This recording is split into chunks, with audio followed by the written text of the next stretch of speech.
Amigos oyentes, hermanos queridos, buenos días. El Evangelio del día, hoy 23 de marzo del año 2017. Aquí estamos Patricia y Miguel, este matrimonio cristiano, dispuestos a leer y comentar este Evangelio. Primero, la lectura. Patricia. Lectura del Santo Evangelio según San Lucas, capítulo 11, versículos del 14 al 23. Jesús estaba expulsando a un demonio que era mudo. Apenas salió el demonio, el mudo empezó a hablar. La muchedumbre quedó admirada. Pero algunos de ellos decían: Este expulsa a los demonios por el poder de Belzebul, el príncipe de los demonios. Otros, para ponerlo a prueba, exigían de él un signo que viniera del cielo. Jesús, que conocía sus pensamientos, les dijo: Un reino donde hay luchas internas va a la ruina y sus casas caen una sobre otra. Si Satanás lucha contra sí mismo, ¿cómo podrá subsistir su reino? Porque como ustedes dicen, yo expulso a los demonios con el poder de Belzebul. Si yo expulso a los demonios con el poder de Belzebul, ¿con qué poder los expulsan los discípulos de ustedes? Por eso, ustedes los tendrán a ellos como jueces. Pero si yo expulso a los demonios con la fuerza del dedo de Dios, quiere decir que el reino de Dios ha llegado a ustedes. Cuando un hombre fuerte y bien armado hace guardia en su palacio, todas sus posesiones están seguras. Pero si viene otro más fuerte que él y lo domina, le quita el arma en la que confiaba y reparte sus bienes. El que no está conmigo está contra mí, y el que no recoge conmigo desparrama. Palabra del Señor. Gloria a nuestro Señor Jesucristo. Bueno, acá muy clarito esto, ¿no? Como siempre, como nos dice el Señor. Un reino dividido contra sí mismo no permanece. Y fíjese, claro, ¿qué ocurre? Bueno, se destruye a sí propio. Aquí, por ejemplo, a Jesús se lo acusaba de que expulsaba a los demonios con el poder y el espíritu de Belzebul, el Satán. Bueno, es obvio que no era así. Además le pedían señales, señal del poder que habitaba en él. ¿Estaba en él el poder de Dios? ¿Podía demostrarlo eso? Generalmente se le pedían a Jesús más bien señales. Muchos escuchaban su palabra o no la entendían o no la creían, pero sí, los que veían las señales evidentemente tendían a creer por lo menos en el poder de Jesús, o que en Jesús habitaba un poder. Y el poder que habitaba era el poder de Dios. Y vaya si manifestaba señales en ese sentido nuestro Señor. ¿Cómo hacía para expulsar a los demonios?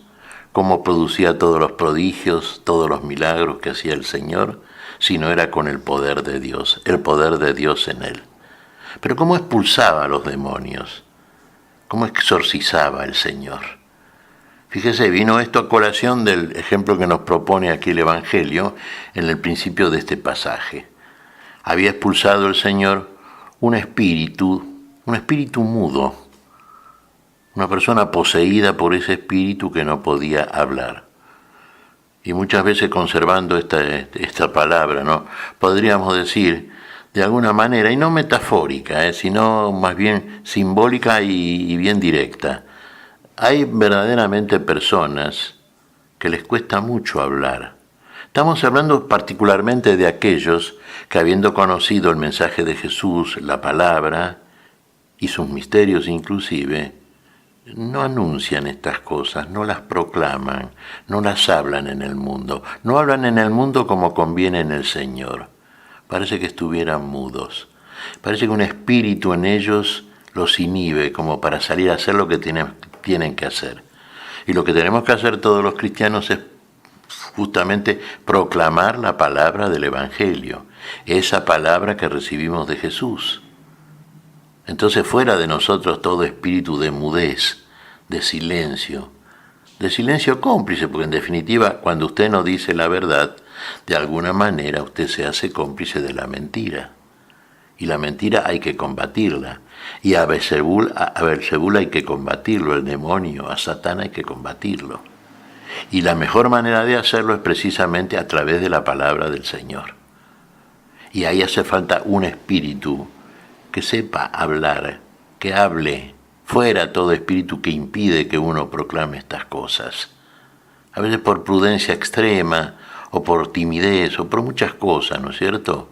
Nos callamos la boca frente a verdades que tenemos que decir y que es necesario decirlas porque debe prevalecer la verdad, debe prevalecer el reino de la vida, el reino de Dios. Para eso vino Jesús precisamente. Él era la palabra de Dios y la palabra se hizo carne y habitó entre nosotros, nos dice San Juan. ¿Y por qué habitó entre nosotros? Y para sacarnos a nosotros del poder de las tinieblas, precisamente del poder del Espíritu que lucha contra el Espíritu de Dios, contra la palabra de Dios. Contra esto, en este caso, y lo vemos concretamente en este pasaje, hermanos, está luchando el Señor. Esto que lo acusaban al Señor de que expulsaba a los demonios con el espíritu de Belzebul, bueno, efectivamente eran ellos precisamente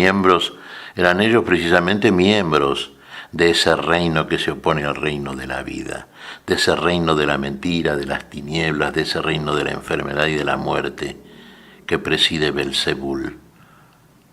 Contra eso vino a luchar el Señor.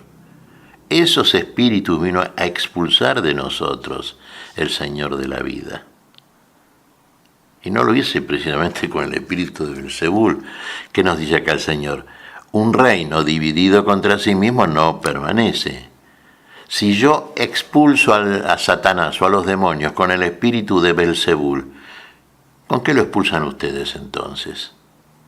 Que son precisamente el reino de Belzebul, reino de la mentira, reino que se opone a la vida. ¿Con qué espíritu? Se da cuenta que es obvia la contradicción acá. El Señor vino, y sabemos a lo que vino por otra parte, ¿no? Sabemos a qué vino. Vino a luchar fundamentalmente y con el poder de Dios, Él que era Dios desde el principio, palabra de Dios, ya como hombre y habitando en Él el poder de Dios, que no deja de estar. Bueno, vino precisamente a luchar, uno diría, bueno, de pronto a resolver todos los problemas, todas las catástrofes que acontecen en el mundo, todo de golpe, como si dijéramos mágicamente, bueno, todo lo que no es bueno, todo lo que no queremos, todo lo que es un desastre, lo que es muerte, todo eso desaparece. No, el Señor vino a luchar concretamente contra el pecado, la enfermedad y la muerte. Esta es la raíz de todos los males que están en nosotros. El pecado heredado de Adán, lo que llamamos el pecado original, que es quitado por el bautismo, y a partir del bautismo aparece en nosotros ese espíritu de conversión, por el cual en este tiempo de Cuaresma estamos precisamente, en posesión de la gracia de Dios, en posesión de ese espíritu, y estamos luchando contra todo aquello que se opone al conocimiento pleno de la santidad por parte de nosotros, al conocimiento pleno de la verdad y de la vida por parte de nosotros. Y entonces luchamos eficazmente contra el pecado que nos habita, porque el poder de Dios está en nosotros, contra la enfermedad consecuente y contra la muerte, que en definitiva es la paga del pecado.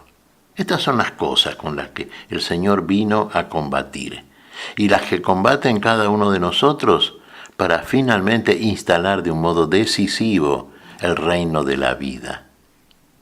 Y lucha así contra todo espíritu que se opone a la vida, porque ese es el combate santo que sostiene nuestro Señor.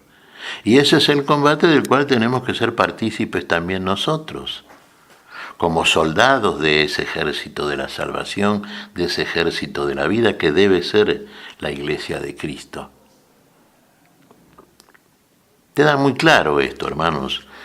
Fíjese la mala intención, ¿no es cierto?, de aquellos que cuestionaban a Jesús, que le ponían a Jesús escollos, que buscaban hacer aparecer en Jesús cosas que Jesús ni decía ni hacía. Es muy clarito. Aquí, por ejemplo, concretamente, en este episodio, ¿qué es lo que vemos?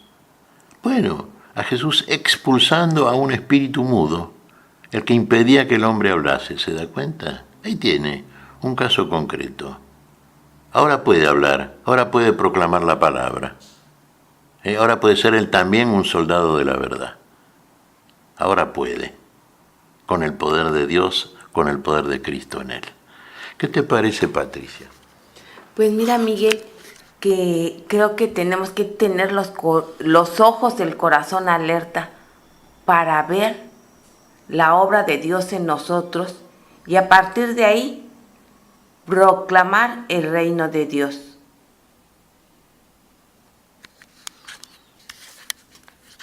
Muy buena expresión esa, Patricia, ¿eh? Los ojos del corazón abierto. Este corazón cambiado que tenemos los cristianos, este corazón nuevo, ya no es un corazón de piedra, es un corazón que el Señor puso en nosotros, quitando el corazón que era de piedra, justamente.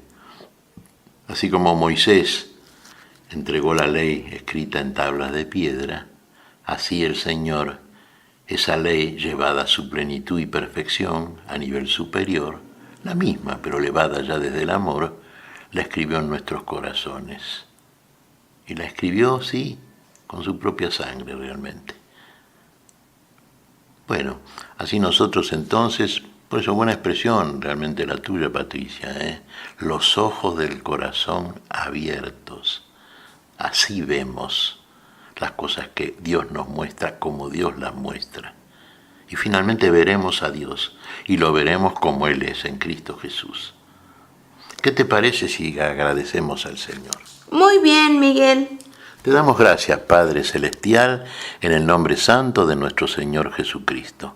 Te damos gracias, Padre, te pedimos perdón por nuestras faltas. Señor, pedimos tu bendición. Pedimos tu espíritu de verdad, tu espíritu de vida, tu espíritu que nos conduce a este reino nuevo que es el reino de la plenitud, de la gracia y de la vida. Lo pedimos en tu nombre, Señor. Por Jesucristo, Señor nuestro. Amén y amén. Amén.